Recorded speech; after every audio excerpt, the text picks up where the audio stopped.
Hi. Hey guys, I wanted to film a video on this makeup look that I did. It was for my best friend and sister's wedding. I was a bridesmaid. So as always, Louise Base on the eyes, and I am using concealer, the Benefit Boing concealer, to cut out the end of my eyebrow. I didn't go through the whole eyebrow because I didn't want it to be boxy. I just wanted it to be like a natural eyebrow so that the eyeshadow could shine. So after putting on the P. Louise base, I am using the Juvia's Place Saharan blush palette as well as the Sultry eyeshadow palette by Anastasia Beverly Hills. So I wanted to do something on my eye that was a bit more rose gold because that was one of the colors for the wedding. I didn't want it to be like silver or yellow gold, so I went in with some rose gold shadows, and the pigment I use is rose gold, so you will see that. It's the Salma pigment by Sample Beauty. So I just checked Sample Beauty's website and the Salma pigment is available. It says it's a gold or silver. I fully thought it was a rose gold. So in my delusions, it is a rose gold color. So that's what, I'm going to call it. So going into the shadows now, this is the Juvia's Place shadow that I showed. And then with the Sultry palette, I use the camel brown color, the dark brown color as well. And then the rose gold color on my lid as a base for the pigment.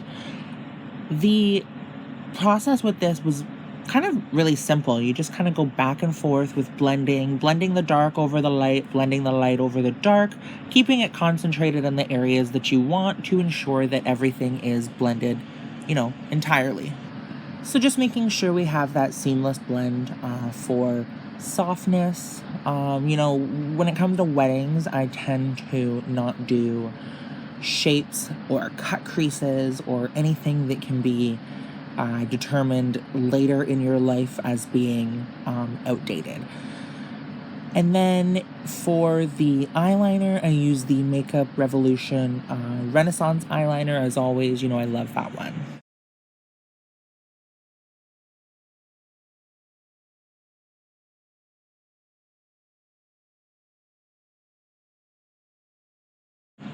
And then I did also forget to mention that I did use the matte cream color in the Sultry palette under my eyebrow.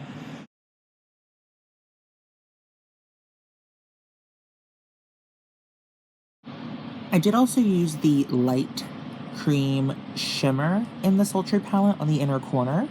I wanted to brighten things up. And over top of that, I did the Danessa Myricks Enlight Halo Powder in Ice.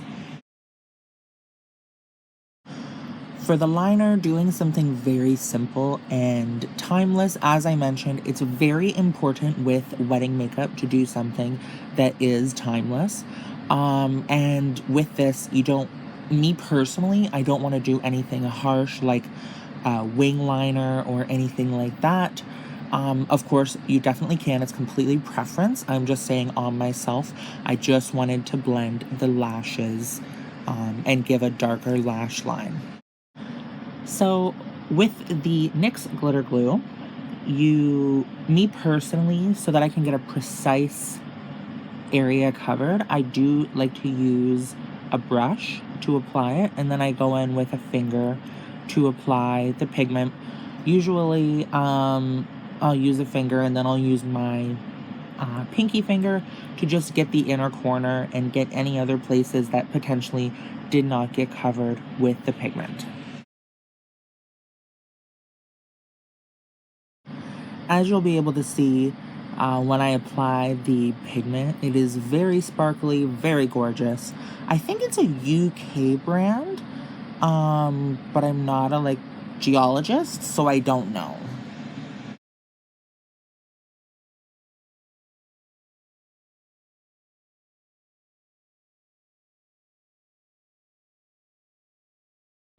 You're definitely going to be, getting some of the pigment in other parts, like your crease and your lashes and your eyebrows, but you are going to be able to dust those away, especially if you get ready in front of a wind machine like I do. It kind of tends to go everywhere, but I would sweat if I don't use it, so I have to. And after dusting everything off, I'm going in with that Danessa Myricks powder in the inner corner to really brighten it up. I love that look.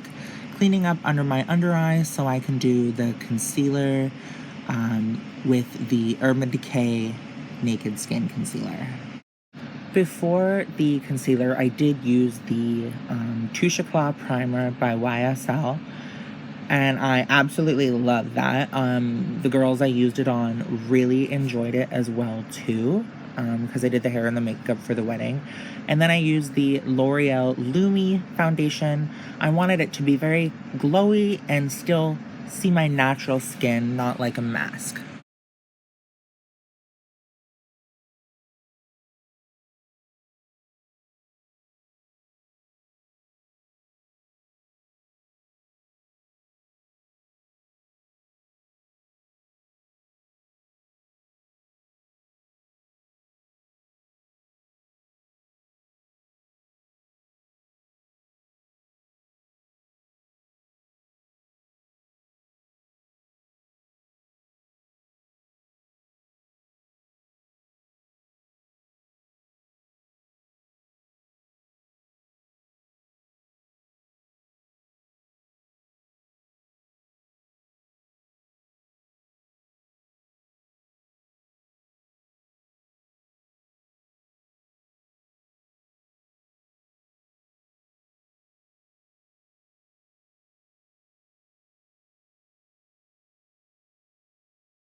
After doing the little touch-ups with my eyes that the foundation may have covered, I am going in with another layer of foundation just for added coverage, because although it was very natural, I did want to make sure that in photos I did look flawlessly natural. Kind of like hard to explain, but whatever. And then I used under the eyes the MAC Studio Fix powder for added coverage and brightening. And then I used the Marc Jacobs Omega Tan bronzer. I think it's in the color Tantastic. And I brushed that all over my face, just dusted it, except for under the eyes, of course.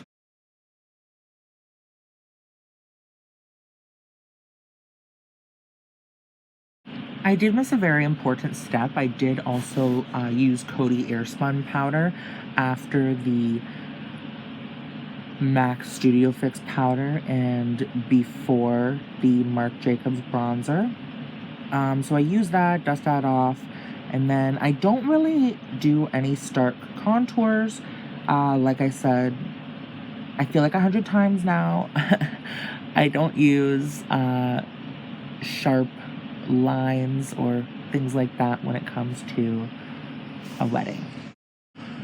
While I had the Coty Airspun all applied to my face, I did go under my eyes and do a bit more of the shadowing. I used the camel color and the dark brown color in the Sultry palette to kind of smoke it out and give it a bit more sexiness.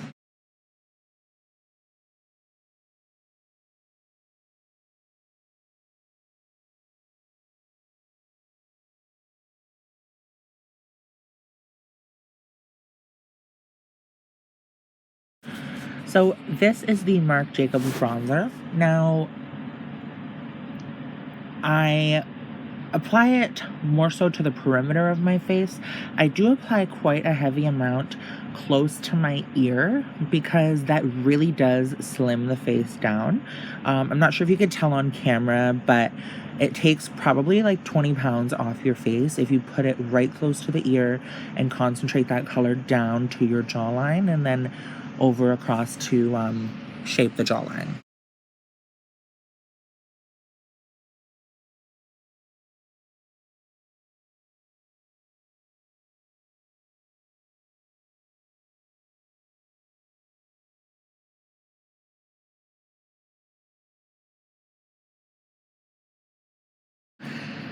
Okay, so I put some of the bronzer on my nose. I do go ahead and use the Juvia's Place Saharan blush palette for my cheeks.